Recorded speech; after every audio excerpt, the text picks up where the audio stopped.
ಹಳ್ಳಿ ರೈತರಿಗೆ ಸರ್ಕಾರದಿಂದ ಬಂಪರ್. ಗದ್ದೆಗೆ ರಸ್ತೆ ನಿರ್ಮಿಸಲು 12.5 ಲಕ್ಷ ಸಹಾಯಧನ. ಏನಿದು ಯೋಜನೆ? ಹಣ ಪಡೆಯೋದು ಹೇಗೆ? ವಿಜಯ ಕರ್ನಾಟಕ ವೆಬ್ ವೀಕ್ಷಕರಿಗೆ ನಮಸ್ಕಾರ. ನಾನು ಶಿವಮೂರ್ತಿ ಸರ್ವಾ. ಗ್ರಾಮೀಣ ಭಾಗದಲ್ಲಿ ರೈತರ ಬಳಿ ಜಮೀನು ಇದ್ರೂ ಅವುಗಳಿಗೆ ಹೋಗಲು ದಾರಿಯೇ ಇರುವುದಿಲ್ಲ. ಹೌದು, ಎಷ್ಟೋ ಜನ ರೈತರಿಗೆ ಜಮೀನು ಇರುತ್ತೆ, ಆದರೆ ಅಲ್ಲಿಗೆ ಹೋಗೋಕೆ ಸರಿಯಾದ ರಸ್ತೆ ಇರಲ್ಲ.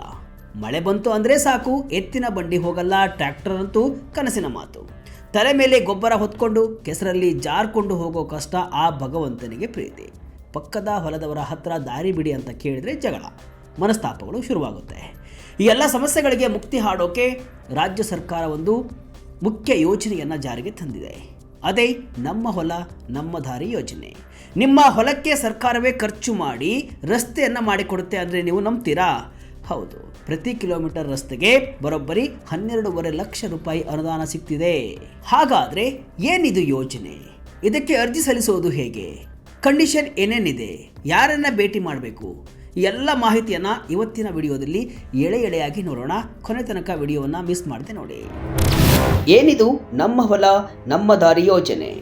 ಗ್ರಾಮೀಣ ಭಾಗದಲ್ಲಿ ರಸ್ತೆಗಳಿಲ್ಲದೆ ರೈತರು ಪಡಬಾರದ ಪಾಡನ್ನು ಪಡ್ತಿದ್ದಾರೆ. ಬೆಳೆದ ಬೆಳೆಯನ್ನ ಮಾರುಕಟ್ಟೆಗೆ ಸಾಗಿಸಬೇಕಂದ್ರೆ ಸರಿಯಾದ ದಾರಿ ಇಲ್ಲದೆ ಆಟೋ ಅಥವಾ ಲಾರಿಗಳು ಹೊಲದ ಹತ್ತಿರ ಬರುವುದಿಲ್ಲ. ಇದರಿಂದಾಗಿ ಕೂಲಿ ಆಳುಗಳ ಮೂಲಕ ಮೂಟೆಗಳನ್ನು ಮುಖ್ಯ ರಸ್ತೆಗೆ ಹೊತ್ತು ತರಬೇಕಾದ ಸ್ಥಿತಿ ಇದೆ. ಇದು ಸಾಗಾಣಿಕೆ ವೆಚ್ಚವನ್ನು ಹೆಚ್ಚಿಸೋದರ ಜೊತೆಗೆ ಸಮಯವನ್ನು ಕೂಡ ಹಾಳು ಮಾಡುತ್ತೆ. ಈ ಗೋಳನ್ನು ಕೇಳೋರು ಯಾರು ಅಂತಿದ್ದ ರೈತರಿಗೆ ಈಗ ಸರ್ಕಾರ ಉತ್ತರವನ್ನು ಕೊಟ್ಟಿದೆ. ರಾಜ್ಯದ ಗ್ರಾಮೀಣ ಪ್ರದೇಶದ ರೈತರಿಗೆ ನೇರವಾಗಿ ಅವರ ಹೊಲ ಗದ್ದೆ ಮತ್ತು ತೋಟಗಳಿಗೆ ಸುಗಮ ರಸ್ತೆ ಸಂಪರ್ಕ ಕಲ್ಪಿಸುವ ಮಹತ್ವಾಕಾಂಕ್ಷೆಯ ಯೋಜನೆಯೇ ನಮ್ಮ ಹೊಲ ನಮ್ಮ ದಾರಿ. ಈ ಯೋಜನೆ ಕೇವಲ ರಸ್ತೆ ಮಾಡೋದಲ್ಲ, ಇದೊಂದು ಕೃಷಿ ಕ್ರಾಂತಿ ಅನ್ನಬಹುದು.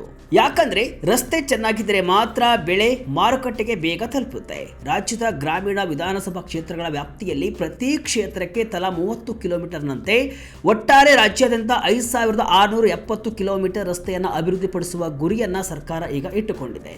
ಇದಕ್ಕಾಗಿ ಸರ್ಕಾರ ಕೋಟಿ ಅನುದಾನವನ್ನು ಮೀಸಲಿಟ್ಟಿದೆ. 2 ಯೋಜನೆ ಒಗ್ಗೂಡಿಸಿ ರಸ್ತೆ ನಿರ್ಮಾಣ. ಈಗ ಮುಖ್ಯ ವಿಚಾರಕ್ಕೆ ಬರೋಣ. 1 ಕಿಲೋಮೀಟರ್ ರಸ್ತೆ ಮಾಡೋಕೆ ಸರ್ಕಾರ ನಿಗದಿ ಮಾಡಿರೋ ಹಣ ಎಷ್ಟು ಗೊತ್ತಾ? ಬರೋಬ್ಬರಿ 12.50 ಲಕ್ಷ ರೂಪಾಯಿಗಳು. ಆದರೆ ಈ ಹಣವನ್ನು ಹೇಗೆ ಬಳಸಲಾಗುತ್ತೆ ಅನ್ನೋದು ಇಲ್ಲಿ ಪ್ರಶ್ನೆ. ಇಲ್ಲಿ 2 ಅನುದಾನಗಳನ್ನು ಒಗ್ಗೂಡಿಸಿ ರಸ್ತೆಯನ್ನು ಮಾಡಲಾಗುತ್ತೆ. ಒಂದು ನರೇಗಾ ಯೋಜನೆ. ನಿಮಗೆಲ್ಲ ಗೊತ್ತಿರೋ ಹಾಗೆ ಮಹಾತ್ಮ ಗಾಂಧಿ ಉದ್ಯೋಗ ಖಾತ್ರಿ ಯೋಜನೆ ಅಡಿಯಲ್ಲಿ ಸುಮಾರು 9 ಲಕ್ಷ ರೂಪಾಯಿಗಳನ್ನು ಬಳಸಿಕೊಳ್ಳಲಾಗುತ್ತೆ.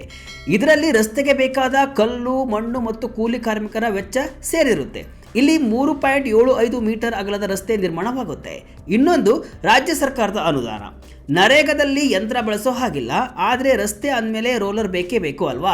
ಅದಕ್ಕಾಗಿ ರಾಜ್ಯ ಸರ್ಕಾರ ಉಳಿದ 3.5 ಲಕ್ಷ ರೂಪಾಯಿಗಳನ್ನು ನೀಡುತ್ತೆ. ಈ ಹಣವನ್ನು ರಸ್ತೆ ನಿರ್ಮಾಣಕ್ಕೆ ಬೇಕಾದ ಯಂತ್ರೋಪಕರಣಗಳ ಬಳಕೆಗೆ ಉಪಯೋಗಿಸಬಹುದು. ಹೀಗೆ ಒಟ್ಟು 12.5 ಲಕ್ಷ ರೂಪಾಯಿಗಳಲ್ಲಿ ನಿಮ್ಮ ಹೊಲಕ್ಕೆ ಒಂದು ಗಟ್ಟಿಮುಟ್ಟಾದ ರಸ್ತೆ ನಿರ್ಮಾಣವಾಗುತ್ತೆ. ರೈತರಿಗೆ ಆಗುವ ಲಾಭಗಳೇನು? ಈ ರಸ್ತೆ ನಿರ್ಮಾಣವಾದರೆ ರೈತರಿಗೆ ಸಿಕ್ಕಾಪಟ್ಟೆ ಅನುಕೂಲ ಆಗುವುದಂತೂ ಗ್ಯಾರಂಟಿ. ಅದನ್ನು ಕೂಡ ನೋಡೋಣ, ರೈತರಿಗೆ ಲಾಭ ಏನೇನಾಗುತ್ತೆ ಅಂತ. ಮೊದಲು ಟ್ರ್ಯಾಕ್ಟರ್ ಹೋಗಲಾಗದ ಜಾಗಕ್ಕೆ ಈಗ ಸರಾಗವಾಗಿ ಟ್ರ್ಯಾಕ್ಟರ್, ಜೀಪ್ ಅಷ್ಟೇ ಅಲ್ಲ, ಲೋಡಿಂಗ್ ವಾಹನಗಳು ಕೂಡ ನೇರವಾಗಿ ನಿಮ್ಮ ಹೊಲದ ಬಾಗಿಲಿಗೆ ಬರುತ್ತೆ.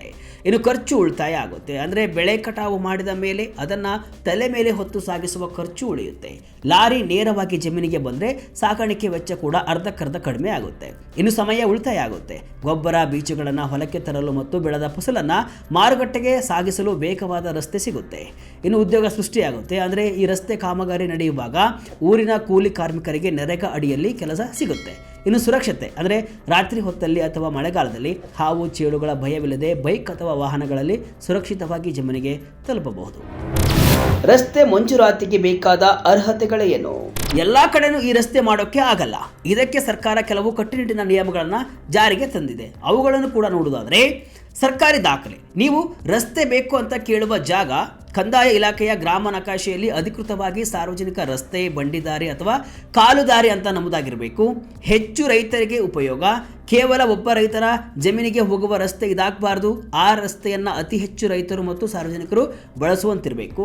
ಇನ್ನು ಅನುಮೋದನೆ. ಈ ರಸ್ತೆಯನ್ನು ಆಯ್ಕೆ ಮಾಡುವ ಅಧಿಕಾರ ತಾಲೂಕು ಪಂಚಾಯಿತಿ ಮತ್ತು ಶಾಸಕರಿಗೆ ಇರುತ್ತೆ. ಅಂತಿಮವಾಗಿ ಗ್ರಾಮ ಸಭೆಯಲ್ಲಿ ಇದಕ್ಕೆ ಒಪ್ಪಿಗೆ ಸಿಗಲೇಬೇಕು. ಖಾಸಗಿ ಜಮೀನಿನ ತಕರಾರು ಬಂದರೆ ಏನ್ ಮಾಡೋದು? ಇದು ತುಂಬಾನೇ ಮುಖ್ಯವಾದ ವಿಷಯ. ಅನೇಕ ಕಡೆ ನಕಾಶೆಯಲ್ಲಿ ದಾರಿ ಇರುತ್ತೆ, ಆದರೆ ಅಕ್ಕಪಕ್ಕದ ರೈತರು ಒತ್ತುವರಿಯನ್ನು ಮಾಡಿಕೊಂಡಿರ್ತಾರೆ ಅಥವಾ ಕೆಲವೊಮ್ಮೆ ಖಾಸಗಿ ಜಮೀನಿನ ಮೂಲಕ ರಸ್ತೆ ಮಾಡಬೇಕಾಗುತ್ತೆ. ಇಂತಹ ಸಂದರ್ಭದಲ್ಲಿ ಸರ್ಕಾರದ ನಿಲುವು ಸ್ಪಷ್ಟವಾಗಿದೆ. ಪರಿಹಾರ ಇಲ್ಲ. ಅಂದರೆ ರಸ್ತೆ ನಿರ್ಮಾಣಕ್ಕೆ ಜಮೀನು ನೀಡುವ ಭೂ ಮಾಲೀಕರಿಗೆ ಸರ್ಕಾರದಿಂದ ₹1 ಕೂಡ ಪರಿಹಾರ ಅಥವಾ ಭೂ ಸ್ವಾಧೀನ ಹಣ ಸಿಗಲ್ಲ. ಇನ್ನು ದಾನಪತ್ರ, ಜಮೀನು ಮಾಲೀಕರು ಸ್ವ ಇಚ್ಛೆಯಿಂದ ಮುಂದೆ ಬಂದು ಉಪನೋಂದಣಾಧಿಕಾರಿ ಕಚೇರಿಯಲ್ಲಿ ನೋಂದಾಯಿತ ದಾನಪತ್ರದ ಮೂಲಕ ಜಾಗವನ್ನು ಗ್ರಾಮ ಪಂಚಾಯಿತಿ ಹೆಸರಿಗೆ ಬರೆದು ಕೊಡಬೇಕು. ಒಂದು ವೇಳೆ ರೈತರು ಜಮೀನು ಕೊಡೋಕ್ಕೆ ಒಪ್ಪಲಿಲ್ಲ ಅಂದರೆ ಸರ್ಕಾರ ಆ ರಸ್ತೆಯನ್ನೇ ಕೈಬಿಡುತ್ತೆ ಮತ್ತು ಬೇರೊಂದು ರಸ್ತೆಯನ್ನು ಆಯ್ಕೆ ಮಾಡುತ್ತೆ. ಹಾಗಾಗಿ ಊರಿನ ರೈತರೆಲ್ಲ ಒಗ್ಗಟ್ಟಾಗಿ ಸ್ವಲ್ಪ ಜಾಗ ಬಿಟ್ಟು ಕೊಟ್ಟರೆ ಮಾತ್ರ ಊರಿಗೊಂದು ಒಳ್ಳೆ ರಸ್ತೆ ಆಗೋಕೆ ಸಾಧ್ಯ. ರಸ್ತೆ ಮಂಜೂರು ಮಾಡಿಸುವುದು ಹೇಗೆ? ಹಾಗಾದರೆ ರಸ್ತೆ ಮಂಜೂರು ಮಾಡಿಸುವುದು ಹೇಗೆ ಅದನ್ನು ಕೂಡ ಡೀಟೇಲ್ ಆಗಿ ನೋಡೋಣ. ಮೊದಲನೇದಾಗಿ ಮನವಿಯನ್ನು ಸಲ್ಲಿಸಿ. ಅಂದರೆ ಮೊದಲು ಆ ರಸ್ತೆಯನ್ನು ಬಳಸುವ ಎಲ್ಲ ರೈತರು ಒಂದಾಗಿ ಎಲ್ಲರೂ ಸಹಿ ಮಾಡಿ, ನಮಗೆ ಈ ರಸ್ತೆ ಅತಿ ಅವಶ್ಯಕವಾಗಿದೆ, ಅತಿ ಮುಖ್ಯವಾಗಿದೆ, ದಯವಿಟ್ಟು ನಮ್ಮ ಹೊಲದಮ್ಮ ದಾರಿ ಯೋಜನೆಯಡಿ ಅಭಿವೃದ್ಧಿಯನ್ನು ಪಡಿಸಿ ಅಂತ ಒಂದು ಮನವಿ ಪತ್ರವನ್ನು ಬರೆಯಿರಿ. ಈ ಮನವಿ ಪತ್ರವನ್ನು ನಿಮ್ಮ ಗ್ರಾಮ ಪಂಚಾಯತಿಯ PDO ಅವರಿಗೆ ಕೊಟ್ಬಿಡಿ. ಇನ್ನು ಎರಡನೇದಾಗಿ ಶಾಸಕರ ಭೇಟಿ. ಈ ಯೋಜನೆಯಲ್ಲಿ ಶಾಸಕರ ಪಾತ್ರ ದೊಡ್ಡದಿದೆ. ಹಾಗಾಗಿ ನಿಮ್ಮ ಮನವಿಯ ಪ್ರತಿಯನ್ನು ತೆಗೆದುಕೊಂಡು ನಿಮ್ಮ ಕ್ಷೇತ್ರದ ಶಾಸಕರನ್ನು ಭೇಟಿ ಮಾಡಿ ಒತ್ತಡ ತನ್ನಿ. ಇನ್ನು ಮೂರನೆಯದಾಗಿ ಗ್ರಾಮ ಸಭೆ. ನಿಮ್ಮ ಊರಿನಲ್ಲಿ ಗ್ರಾಮ ಸಭೆ ನಡೆದಾಗ ತಪ್ಪದೆ ಹಾಜರಾಗಿ ಅಲ್ಲಿ ಈ ವಿಷಯವನ್ನು ಪ್ರಸ್ತಾಪಿಸಿ. ಗ್ರಾಮ ಸಭೆಯ ತರಾವಿನಲ್ಲಿ ಈ ರಸ್ತೆ ಕಾಮಗಾರಿಗೆ ಅನುಮೋದನೆಯನ್ನು ಪಡೆದುಕೊಳ್ಳಿ. ಗ್ರಾಮ ಸಭೆಯ ಒಪ್ಪಿಗೆ ಇಲ್ಲದೆ ರಸ್ತೆ ಆಗುವುದಿಲ್ಲ. ಇನ್ನು ನಾಲ್ಕನೆಯದಾಗಿ ಉಸ್ತುವಾರಿ. ಕಾಮಗಾರಿ ಮಂಜೂರಾದ ಮೇಲೆ ಸುಮ್ಮನಿರಬೇಡಿ. ಕೆಲಸ ಶುರುವಾದಾಗ ಫೋಟೋ ತೆಗೆದು ಜಿಯೋ ಟ್ಯಾಗ್ ಮಾಡಲಾಗಿದೆಯಾ ಅಂತ ಖಚಿತಪಡಿಸಿಕೊಳ್ಳಿ. ಗುಣಮಟ್ಟದ ರಸ್ತೆ ನಿರ್ಮಾಣವಾಗುವಂತೆ ನೋಡಿಕೊಳ್ಳಿ. ನೋಡಿದ್ರಲ್ಲ ವೀಕ್ಷಕರೇ, ಸರ್ಕಾರ ದುಡ್ಡು ಕೊಡುತ್ತೆ, ಯೋಜನೆಯನ್ನ ರೂಪಿಸುತ್ತೆ, ಆದರೆ ಅದನ್ನು ನಮ್ಮೂರಿಗೆ ತರೋ ಜವಾಬ್ದಾರಿ ನಮ್ಮ ಮೇಲೆ ಇರುತ್ತೆ. ನಮ್ಮ ಹೊಲ ನಮ್ಮ ದಾರಿ ಯೋಜನೆಯು ಗ್ರಾಮೀಣ ಮೂಲ ಸೌಕರ್ಯಕ್ಕೆ ಒಂದು ವರದಾನವಿದ್ದಂತೆ. ರೈತರೆಲ್ಲ ಒಗ್ಗಟ್ಟಾಗಿ ಜಮೀನು ಬಿಟ್ಟುಕೊಟ್ಟು ರಸ್ತೆ ಮಾಡಿಸಿಕೊಂಡ್ರೆ ಮುಂದಿನ ಪೀಳಿಗೆಗೂ ಕೂಡ ಅದು ಆಸ್ತಿಯಾಗುತ್ತೆ. ಹಿಂದೆ ನಿಮ್ಮ ಪಂಚಾಯಿತಿ ಕಚೇರಿಗೆ ಹೋಗಿ PDO ಅವರನ್ನು ಸಂಪರ್ಕಿಸಿ ನಿಮ್ಮ ಹೊಲದ ದಾರಿಯನ್ನು ರಾಜ್ಯ ಮಾರ್ಗವನ್ನಾಗಿ ಮಾಡಿಕೊಳ್ಳಿ. ಈ ಯೋಜನೆ ಬಗ್ಗೆ ನಿಮಗೆ ಅನಿಸುತ್ತೆ ಕಮೆಂಟ್ ಮೂಲಕ ತಿಳಿಸಿ. ಇದಿಷ್ಟು ಇವತ್ತಿನ ವಿಶೇಷ. ಇದೇ ರೀತಿ ಹಲವು ವಿಶ್ಲೇಷಣೆ ಮಾಹಿತಿ ಅಷ್ಟೇ ಅಲ್ಲ, ಮನರಂಜನೆಯ ವಿಡಿಯೋಗಳಿಗಾಗಿ ವಿಜಯ ಕರ್ನಾಟಕ ವೆಬ್ಸೈಟ್, ಫೇಸ್ಬುಕ್ ಹಾಗೂ ಯೂಟ್ಯೂಬ್ ಪೇಜನ್ನು ಫಾಲೋ ಮಾಡಿ. ಧನ್ಯವಾದಗಳು.